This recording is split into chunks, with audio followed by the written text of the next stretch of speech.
Hey guys, welcome back to Manisha commerce classes. आज हम अपने जो 2000 क्वेश्चंस हैं उसकी सीरीज़ का सेकंड पार्ट करने जा रहे हैं। लास्ट वीडियो में हम उसका फर्स्ट पार्ट ऑलरेडी कंप्लीट कर चुके हैं, जिसमें हमने 1 से लेकर 30 तक एमसीक्यूज़ कवर किए थे, और आज हम 31 से लेकर 60 तक एमसीक्यूज़ हैं जो उनको कवर करेंगे। अगर आपने लास्ट वीडियो नहीं देखी है तो उसका लिंक मैंने नीचे डिस्क्रिप्शन में दे दिया है, आप वहाँ पर जाके देख सकते हैं। तो चलिए स्टार्ट करते हैं हम अपने फर्स्ट क्वेश्चन से। हमारा फर्स्ट क्वेश्चन है dash is the apex body of economic planning in India. India में इकोनॉमिक प्लानिंग की एपेक्स बॉडी, एपेक्स का मतलब होता है सबसे ऊपर, कौन सी है? फर्स्ट है planning commission, second is parliament, third is supreme court, या फिर डी नन ऑफ दीज। तो इसमें से जो हमारा ऑप्शन है, सही ऑप्शन है जो, वो है नन ऑफ दीज, मतलब इनमें से कोई भी नहीं, क्योंकि जो हमारी एपेक्स बॉडी है इंडिया की वो है नीति आयोग। क्या है? नीति आयोग। जो नीति आयोग है ये 1 जनवरी 2015 को फॉर्म किया गया। इससे पहले जो एपेक्स बॉडी है वो प्लानिंग कमीशन थी, और 2015 के बाद अब तक कौन सी है? नीति आयोग। तो इसमें हमारा जो ऑप्शन नंबर डी है that will be correct answer. हाँ जी, नेक्स्ट क्वेश्चन है हमारा question number 32। Analysing process of change in the business environment involve conceptualising it as. Option है हमारे डाइवर्स, कॉम्प्लेक्स, डायनमिक, या फिर स्टेटिस। तो जो एनालाइजिंग प्रोसेस होता है चेंजेस इन बिजनेस इन्वायरमेंट, तो वो कैसा होता है? वो होता है डायनमिक। तो हमारा जो करेक्ट ऑप्शन है वो है option number C. Next question है हमारा 33rd। इसमें क्या दिया हुआ है? The concept of firms licence to operate refers to. जो कंसेप्ट है फर्म्स का लाइसेंस टू ऑपरेट वो किस चीज़ से रिलेटेड है? First is a legal requirement for company registration, या फिर an agreement recognising trade unions, या फिर the need for a firm to retain its legitimacy in the eyes of the public, या फिर the qualification needed by company directors. तो इसका correct option क्या होगा? करेक्ट ऑप्शन होगा हमारा option number C, the need for a firm to retain its legitimacy in the eyes of the public, that will be correct answer.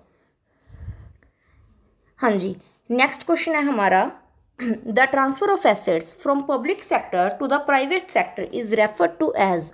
जब हम अपने assets public sector से प्राइवेट सेक्टर की तरफ ट्रांसफर करते हैं तो उसको क्या बोलते हैं? प्राइवेटाइजेशन, डीरेगुलेशन, नेशनलाइजेशन, या फिर इंडिविजुअलाइजेशन। सिंपल है, ये तो इस लाइन से ही क्लियर हो रहा है कि पब्लिक सेक्टर से जब हम प्राइवेट सेक्टर की तरफ जाते हैं तो क्या आएगा इसका answer? Privatisation. A will be our correct answer. Next question है हमारा question number 35। What is triple bottom line audit? Triple bottom line audit क्या होती है? ऑप्शंस हैं first a social, economic and environmental audit, या फिर an audit of the 3 major financial projects of a business. Triple bottom line इसका मतलब क्या है? A social, economic and environmental audit.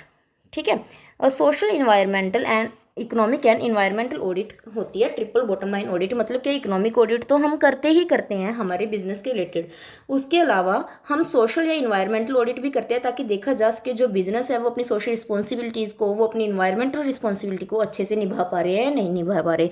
तो A will be our correct answer. हाँ जी, next है what does the triple P, what does the triple P और P3 initiative refers to? Triple P initiative है जो, वो किसके रिलेटेड है? First is public policy papers, या फिर पब्लिक प्राइवेट पार्टनरशिप, या फिर प्राइवेट प्रोक्योरमेंट प्रोडक्शन, या फिर पर्सनल प्रोडक्शन प्रपोजल। तो जो ट्रिपल P है, ट्रिपल की P का मतलब क्या होता है? Public private partnership. Public private partnership, public private partnership में क्या है? गवर्नमेंट और प्राइवेट कंपनीज हैं जो वो पार्टनरशिप करती हैं। मेनली ये कुछ प्रोजेक्ट्स के लिए होता है, जैसे हम कहते हैं कि रोड कंस्ट्रक्शन का हो गया, ब्रिज कंस्ट्रक्शन का हो गया, मतलब जो ऐसे बड़े बड़े प्रोजेक्ट्स होते हैं वहाँ पे ट्रिपल P इनिशिएटिव है जो वो यूज़ किया जाता है, that is public private partnership. Then B will be our correct answer. Next question है हमारा 37th। What does the PFI initiative refers to? PFI initiative refers to, options हैं हमारे private finance initiative, second is private physical initiative, third is public financial initiative, या फिर private foundation investment. तो इसका सही answer होगा हमारा option number A, private finance initiative. Option number A will be our correct answer.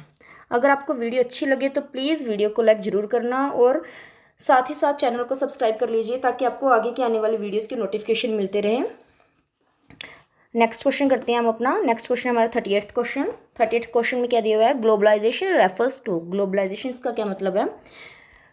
Option दिए हैं हमें, अ more integrated and interdependent world, या फिर लोअर इनकम वर्ल्ड वाइड, या फिर लेस फॉरेन ट्रेड इन्वेस्टमेंट, या फिर global warming.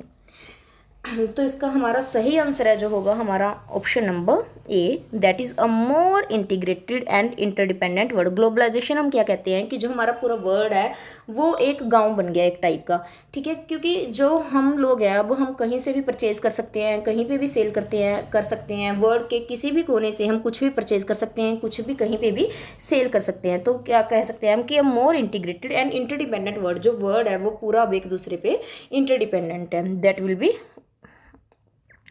So A will be our correct answer. हाँ जी, नेक्स्ट क्वेश्चन है हमारा 39 क्वेश्चन में क्या है, which of the following do not facilitate globalisation. तो कौन सी चीज़ें जो ग्लोबलाइजेशन को सुविधा प्रोवाइड नहीं करती, हम कहते हैं कि जो ग्लोबलाइजेशन के रास्ते में आती है। तो कौन कौन सी चीज़ें हैं देखते हैं। ऑप्शन दिए हमें, फर्स्ट है इम्प्रूवमेंट इन कम्युनिकेशन। ये तो हो नहीं सकता क्योंकि अगर कम्युनिकेशन इम्प्रूव होगी तो ग्लोबलाइजेशन है जो वो भी इम्प्रूव होगी, ग्लोबलाइजेशन को तो अच्छी सुविधा मिलेगी। नेक्स्ट है B, barriers to trade and investment, या फिर सी इमिग्रेशन कंट्रोल, या फिर D removal of control on movement of capital across border. तो इसका सही आंसर होगा हमारा option number B, that is barrier to trade and investment. अगर ट्रेड एंड इन्वेस्टमेंट में बैरियर्स लग जाएंगे, जो पर्सनस हैं, ठीक है, वो एक कंट्री से दूसरी कंट्री में ट्रेड नहीं कर पाएंगे, उनके रास्ते में रुकावटें आएंगी, बैरियर्स आएंगे, तो ग्लोबलाइजेशन है जो वो अच्छे से नहीं हो पाएगी। तो इसका सही आंसर होगा हमारा ऑप्शन नंबर बी। नेक्स्ट है, which of the following is not derived from globalisation. Options है हमारे, the fragmentation of consumer taste between countries, the competitive process, या फिर the need to gain economies of scale, या फिर none of these.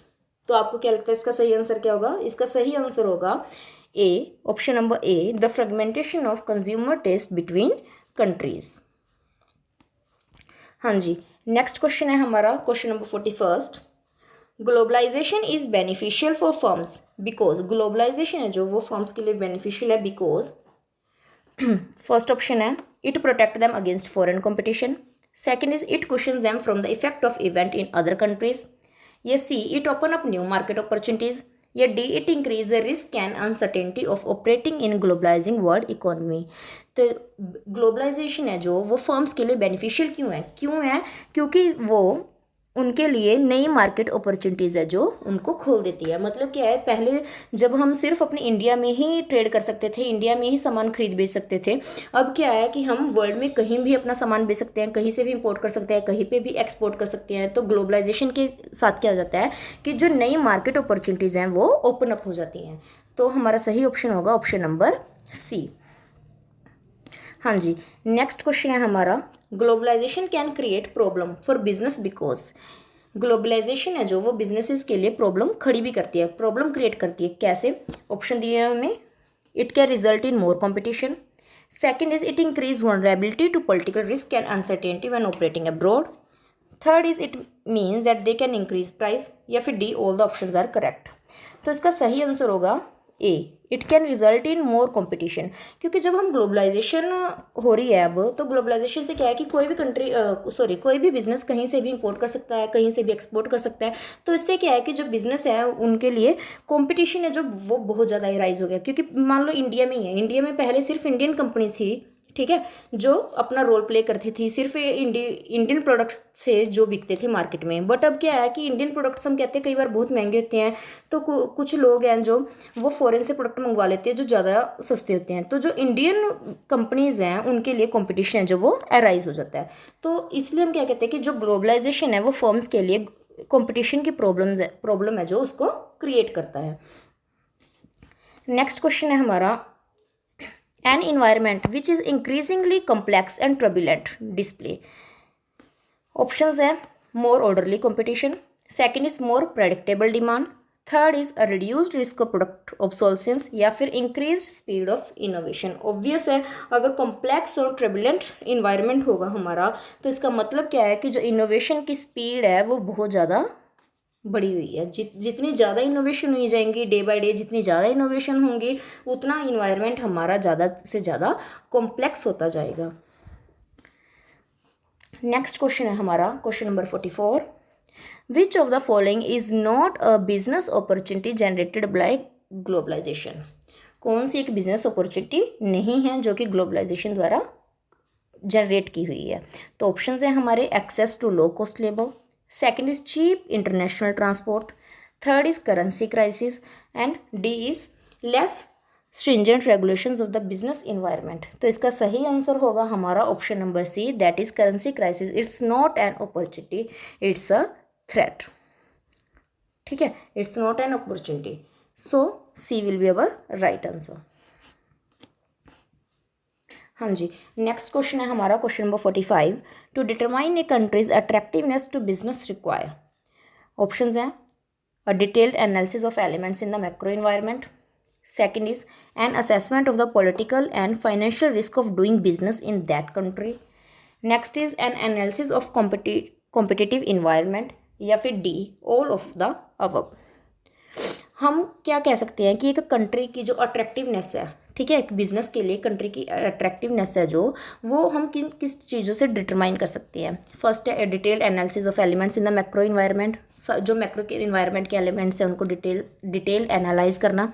Second is an assessment of the political and financial risk of doing business in that country, कि अगर हम उस country में business कर रहे हैं तो उस कंट्री का पॉलिटिकल या फिर फाइनेंशियल रिस्क है जो, उसको भी असेस करेंगे हम कि वहाँ की पॉलिटिकल कंडीशंस कैसी हैं या फिर वहाँ पे फाइनेंशियल रिस्क है जो हमारा वो कितना होगा। या फिर analysis of the competitive environment, वो वहाँ पे हम अपना कॉम्पिटिटिव इन्वायरमेंट भी देखेंगे कि जहाँ पे हम अपना बिजनेस शुरू करने जा रहे हैं वहाँ पे इस चीज़ का कॉम्पिटिशन है जो कितना होगा। तो इसका सही आंसर क्या होगा, D all of the above. D is our correct answer. Next है 46 question, secondary screening involve. Secondary screening है जो, उसमें क्या क्या आता है, ऑप्शन दिया है हमें। Option number A an external environment analysis, second is risk analysis, या फिर N external environmental analysis and risk analysis, या फिर ए कॉम्पिटिटर एनालिसिस। तो इसका सही आंसर होगा हमारा ऑप्शन नंबर सी।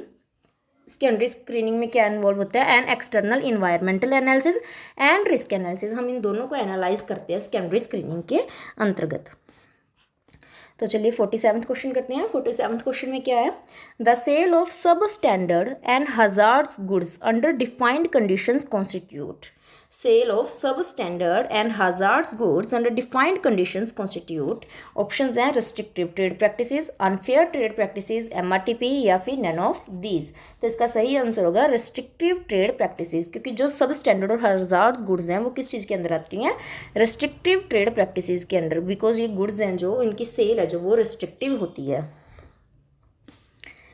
नेक्स्ट है 48th question, dash refers to the external forces which have a beating on the functioning of the business.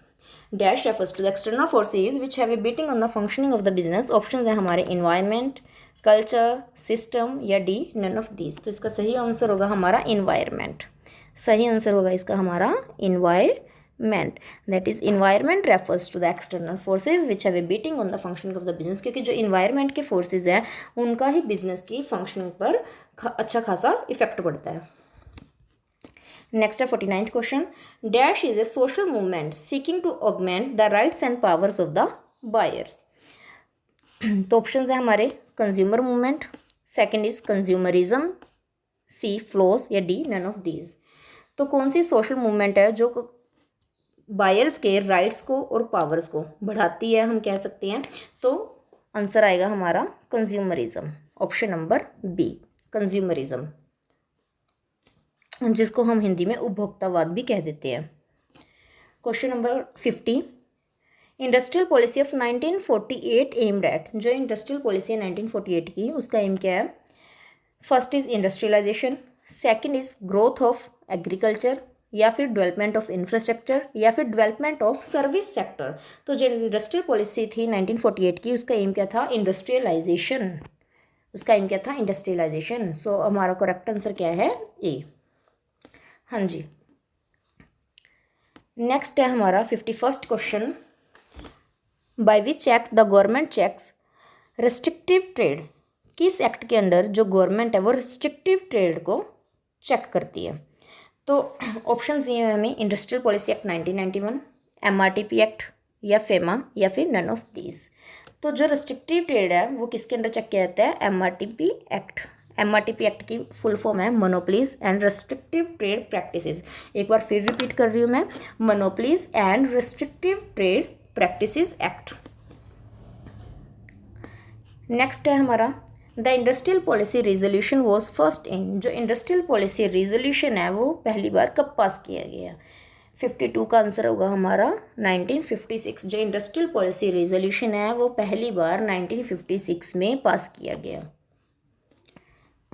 Next question है हमारा, what are the decisions taken by the government of India pertaining to the public sector in the new industrial policy of 1991। जो हमारी new industrial policy आई 1991 में, तो government of India ने कौन कौन से डिसीजंस लिए उसमें। तो ऑप्शंस ये हुए हैं हमें, VRS to share the load of excess workers. पहले मैं आपको VRS के बारे में बता देती हूँ। VRS है वॉलंटरी रिटायरमेंट स्कीम। VRS क्या है, voluntary retirement scheme to share the load of excess worker, ताकि जो एक्सेस वर्कर्स हैं पब्लिक सेक्टर में जो ज़्यादा वर्कर्स काम कर रहे हैं उनको कम किया जा सके। या फिर disinvestment of public sector share holding. Public sector में गवर्नमेंट ने डिसइन्वेस्टमेंट करना शुरू कर दी, मतलब क्या, प्राइवेटाइजेशन करनी शुरू कर दी। C, referring secure units to BIFR। BIFR का मतलब है board for industrial and financial reconstruction. एक बार फिर बोल रही हूँ, आप लिख लीजिए, BIFR का मतलब क्या है, board for industrial and financial reconstruction. मतलब क्या है कि जो सिक यूनिट्स हैं उसको BIFR को ट्रांसफ़र करना शुरू कर दिया। तो इसका सही आंसर होगा हमारा D, all of the above. देखिए इसमें क्या है, जो हमारी न्यू इकोनॉमिक पॉलिसी आई है, मतलब न्यू इंडस्ट्रियल पॉलिसी आई है 1991 में, तो उसमें गवर्नमेंट ने क्या किया, 3 नई चीज़ें लेके आए, प्राइवेटाइजेशन, लिबरलाइजेशन एंड ग्लोबलाइजेशन। तो उसके अंतर्गत उन्होंने क्या किया कि एक तो VRS लेके आए। VRS में क्या है कि जो एक्सेस वर्कर्स हैं, जैसे कि पब्लिक यूनिट्स हैं, पब्लिक सेक्टर यूनिट्स हैं, तो उनमें क्या था कि जैसे हम कहते हैं कि बहुत ज़्यादा वर्कर्स काम कर रहे हैं। एक मान लीजिए हम कहते हैं कि एक कंपनी के 100 वर्कर्स की ज़रूरत है, तो एक कंपनी में 150 वर्कर्स काम कर रहे हैं, तो गवर्नमेंट लेके आई VRS स्कीम। VRS में क्या आता है, वॉलंटरी रिटायरमेंट स्कीम। उनको ऑप्शन दे दिया जाता है कि अगर आप रिटायर होना चाहते हैं तो आप अभी रिटायर हो सकते हैं। और क्या किया गवर्नमेंट ने कि जो पब्लिक सेक्टर शेयर्स होल्डिंग है, जैसे हम कहते हैं कि कुछ कंपनीज अच्छी नहीं चल रही है कुछ और, तो गवर्नमेंट ने उनमें डिसइन्वेस्टमेंट करनी शुरू कर दी। मतलब वो अपना जो इक्विटी शेयर है वो प्राइवेट सेक्टर को बेचना शुरू कर दिया, अपने इक्विटी शेयर्स उनमें से निकाल लिए। और जो सिक्का यूनिट्स है, सिक्का यूनिट्स मतलब जो लॉस मेकिंग यूनिट्स जिनमें लॉस हो रहा था, प्रॉफिट नहीं हो रहा था, वो BIFR यानी कि board for industrial and financial reconstruction को ट्रांसफ़र कर दी, ताकि उन यूनिट्स को, उन इंडस्ट्रीज़ को रिवाइव किया जा सके। अगर वो रिवाइव होती है तो ठीक है, नहीं तो फिर उनको वाइंड अप कर दिया जाता है, मतलब बंद कर दिया जाता है। तो इसका सही आंसर होगा हमारा option number D, that is all of the above.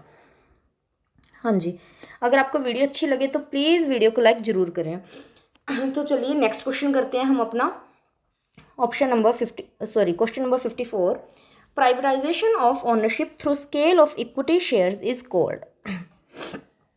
Privatisation of ownership through scale of equity shares is called, first is denationalisation, second is disinvestment, या फिर कॉन्ट्रैक्टिंग, या फिर नन ऑफ दीज। तो इसका सही आंसर होगा हमारा option number B, disinvestment. Scale of equity shares हम पहले ही बात कर चुके हैं कि जब गवर्नमेंट अपना शेयर, इक्विटी शेयर निकालने लग जाती है पब्लिक सेक्टर से, तो उसको हम क्या बोलते हैं, डिसइन्वेस्टमेंट, की हम अपनी इन्वेस्टमेंट है जो उसको निकाल रहे हैं, दैट इज डिसइन्वेस्टमेंट। नेक्स्ट है 55th question, which among this is not a method of privatisation. इनमें से कौन सा एक प्राइवेटाइजेशन का मेथड नहीं है। ऑप्शन है denationalisation, second is franchising, third is sale of business, या डी ऑल ऑफ दिस। तो इनमें जो 55th का सी, सेल ऑफ बिजनेस है जो, वो प्राइवेटाइजेशन का मेथड नहीं है। डीनेशनलाइजेशन, फ्रेंचाइजिंग, ये दोनों प्राइवेटाइजेशन के मेथड है। हाँ जी, नेक्स्ट है हमारा question, a possible obstacle in the growth of privatisation is. Privatisation की ग्रोथ में जो पॉसिबल ऑब्स्टेकल है वो क्या है। First is profit earn by public enterprise, या फिर sale of least profitable enterprise, या फिर लाइसेंसिंग, या फिर नन ऑफ दीज। तो जो सबसे बड़ी मुसीबत उनकी ग्रोथ में आती है, प्राइवेटाइजेशन की ग्रोथ में आती है, वो क्या है? Sale of least profitable enterprise, sale of least profitable enterprises. Next है the credit for inventing the word privatisation goes to. हमने इतनी सारी बात कर ली प्राइवेटाइजेशन की कि प्राइवेटाइजेशन ये, प्राइवेटाइजेशन वो, तो जो प्राइवेटाइजेशन वर्ड है वो किसने इन्वेंट किया, उसका क्रेडिट किसे जाता है? प्राइवेटाइजेशन वर्ड है जो, वो किसने इन्वेंट किया? तो हमारे ऑप्शंस हैं, फर्स्ट इज एल्टन मेयो ने, या फिर F.W. टेलर ने, या फिर एल अर्विक ने, या फिर पीटर एफ ड्रकर ने। तो इसका सही आंसर होगा हमारा पीटर ड्रकर ने। जो प्राइवेटाइजेशन वर्ड है वो किसने इन्वेंट किया? पीटर ड्रकर ने। हाँ जी, नेक्स्ट क्वेश्चन है हमारा the age of discontinuity 1969 has been authored by. जो एज ऑफ डिसकंटिन्यूटी 1969 है वो किसने लिखी है? फर्स्ट ऑप्शन जॉन ड्राइडन ने, या फिर सिरिल डेविडेन ने, या फिर पीटर एफ ड्रकर ने, या फिर नन ऑफ दीज, या फिर इनमें से कोई नहीं। तो ये बुक किसने लिखी है? 58 का द एज ऑफ डिसकंटिन्यूटी, ये लिखी है पीटर एफ ड्रकर ने। हाँ जी, नेक्स्ट क्वेश्चन है हमारा in India liberalisation and privatisation begin from. India में लिबरलाइजेशन एंड प्राइवेटाइजेशन कब स्टार्ट हुए? ये भी हम पहले बात कर चुके हैं कि जब 1991 में न्यू इकोनॉमिक पॉलिसी आई उसमें इंडियन गवर्नमेंट ने liberalisation, privatisation and globalisation, liberalisation, privatisation and globalisation, इन तीनों को इंट्रोड्यूस किया। तो लिबरलाइजेशन कब स्टार्ट हुई? 1991 में। हाँ जी, नेक्स्ट क्वेश्चन है लास्ट, आज का लास्ट क्वेश्चन है हमारी वीडियो का, question number 68। Globalisation means, globalisation का मतलब क्या है? ऑप्शन है हमारे setting up firms branches in other countries, या फिर अडोप्टिंग ए ग्लोबल आउटलुक, या फिर अर्निंग प्रॉफिट फ्रॉम एक्सपोर्ट, या फिर अट्रैक्टिंग फॉरेन इन्वेस्टमेंट। तो इसका सही आंसर क्या होगा? Adopting a global outlook, adopting a global outlook, that will B right answer. हाँ जी, अगर आपको वीडियो अच्छी लगे तो प्लीज़ वीडियो को जरूर लाइक करें, और अगर आपने चैनल को सब्सक्राइब नहीं किया तो चैनल को सब्सक्राइब कर लें ताकि आपको आने वाली वीडियो के बारे में नोटिफिकेशन मिलते रहें। And thanks for watching.